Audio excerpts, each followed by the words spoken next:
So this is case 3 of OLL in a 2x2 Rubik's cube. This is case 3. So what is case 3? In case 3, again the bottom layer is done. In the top layer you have two yellow or yellowish green pieces. So whatever the top color of your cube is, on the diagonals or on the opposite side, and in the rest two pieces, that yellow piece is on the front or on the right side. So when you hold one of the piece so that the yellow is on the front,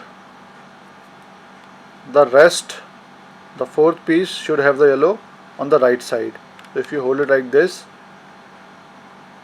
is not case 3, but hold the piece like this so that you have two on top and the one is on the front, and then the fourth one should also be on the right side.